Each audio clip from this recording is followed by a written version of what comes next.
नमस्कार दर्शक मित्रों, मैं आचार्य दुर्गा प्रसाद शास्त्री आप सभी का स्वागत करता हूं आपके YouTube चैनल। यहां पर विविध प्रकार के त्योहारों के और प्रसंगों के वीडियो बनाए जाते हैं। राशिफल तो रोज का रहता ही है, साथ ही में एक पंचांग दिया जाता है, एक टिप भी दी जाती है। चलिए हम आज समय को बिगाड़े बिना इस स्पेशल वीडियो में वसंत पंचमी यानी माँ सरस्वती के प्रादुर्भाव दिन में हम यह वीडियो बनाएंगे,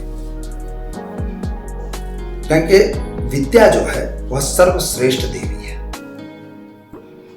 पहले हम माँ सरस्वती को वंदन करेंगे और इसके बाद वीडियो का प्रारंभ करेंगे। शुक्लां ब्रह्म विचार सार परमाद्यां जगत व्यापिनीं वीणा पुस्तक धारिणीं अभयदां जाड्यान्धकारापहां वंदे स्फाटिकमालिकां विदधतुं पद्मासने संस्थितां वंदे तां परमेश्वरीं भगवतीं बुद्धिं प्रदां शारदां। माँ शारदा को हम वंदन करते हैं कि हमें बुद्धि दे। संसार में 3 देवियों की चर्चा होती है, महाकाली, महालक्ष्मी और महासरस्वती। जो महासरस्वती देवी है वह सर्वश्रेष्ठ है और कहा गया है कि बुद्धिर यस्य बलम तस्य, जिसके पास बुद्धि होती है उसी के वही बलवान होता है। तो जिसके पास विद्या है वही बलवान है। लक्ष्मी को कहते हैं कि लक्ष्मी हो सर्वे गुणाः कांचनमाश्रयन्ति, लेकिन मित्रों यह बात तथ्य नहीं होती। आपके पास बहुत पैसा है लेकिन अगर बुद्धि नहीं है, उस पैसे का उपयोग करने की ताकत नहीं है, उस पैसे को कैसे उपयोग किया गया है आपके नॉलेज नहीं है, तो आपकी बुद्धि जीरो हो तो आप उस पैसे का उपयोग नहीं कर सकते।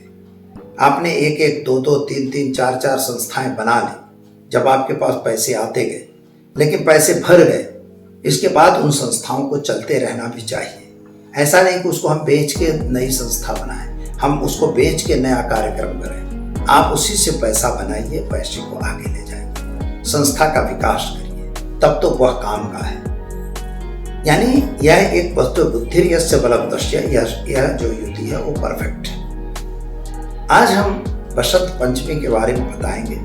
वसंत का अर्थ ही आप जानते हैं, सब लोग जानते हैं कि वसंत जो है, वसंत ऋतु जो है वो कामदेव की ऋतु है। सभी पेड़ वृक्ष अपने पत्तों को गिरा देते हैं, पुराने पत्ते गिर जाते हैं और सभी कोपलें जो हैं वो युवानी में आ जाती हैं, सभी नव युवती में आ जाते हैं, सभी के हरे हरे पत्ते नए आ जाते हैं, सभी पुष्पित कलियां खिल जाती हैं। इसीलिए कहते हैं कि पग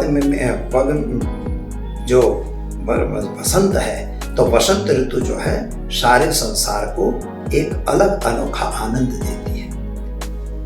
में हर वृक्ष पतझड़ के बाद जैसे उनमें कोपलें आना शुरू होती हैं, यही वसंत ऋतु का आनंद है। पक्षियों का कलरव अलग भाषा में सुनाई देता है, न ज्यादा ठंडी रहती न ज्यादा गर्मी रहती है।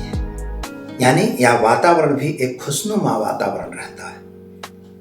यही माता सरस्वती का एक प्रादुर्भाव दिन माना जाता है।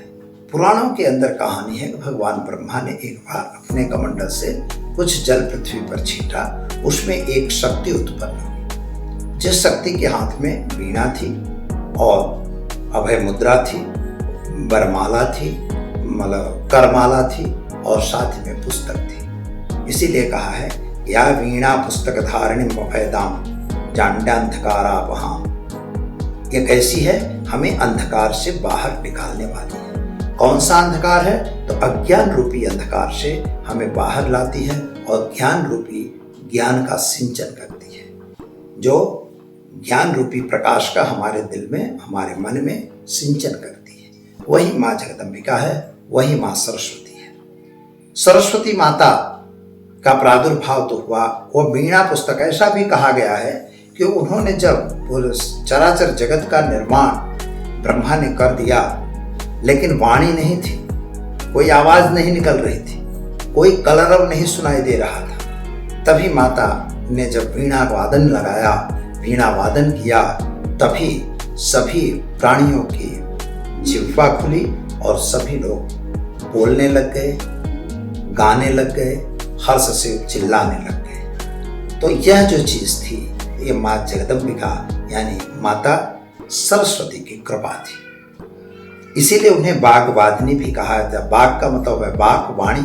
वाणी की जो बोलने की कला आई, जो बोलने की शक्ति आई, वह माता सरस्वती की वजह से आई। इसीलिए इनके मंत्र भी हैं, ओम ऐं ऐं भगवाद वादिनी स्वाहा, ऐं ऐं ओम ऐं ह्रीं भग भग वाग वादिनी स्वाहा। ये मंत्र भी काम करता है इसी तरह से। वाक का मतलब होता है वाक, वाणी। तो वाणी हमारी खुले, हमें पढ़ने की शक्ति मिले, इसीलिए सरस्वती नत्वां सरस्वतीं देवीं शुद्ध्यां पुण्यां करोम्यहम्। हे सरस्वती माता, मैं आपको वंदन करता हूँ। कैसे? शुद्ध्यां पुण्यां करोम्यहम्। मेरी जो बुद्धि है उसको गुणवान बनाओ, मेरी बुद्धि को शुद्ध करो। और गुणाम्यहम् नत्वा सरस्वतीं देवीं शुद्ध्यां पुण्यां करोम्यहम्। हमें ऐसे गुणवान बनाओ। हम गुणवान बनना चाहते हैं। मैं पहले भी बता दिया कि अगर आप गुणवान हैं तो आपके पास पैसे हैं तो टिकेंगे।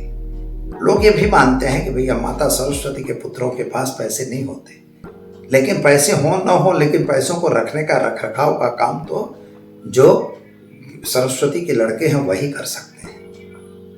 कितने बड़े भी सेठ हों, कितने भी कुछ भी हों, लेकिन उनके जो पैसे होंगे उनका वहीवट तो सीए, चार्ट अकाउंटेंट या अकाउंटेंट ही करता है, मुनीम ही करता है। तो एक ऐसे मान लिया कि उन्हें वहीवट तो सरस्वती के पुत्रों के पास है।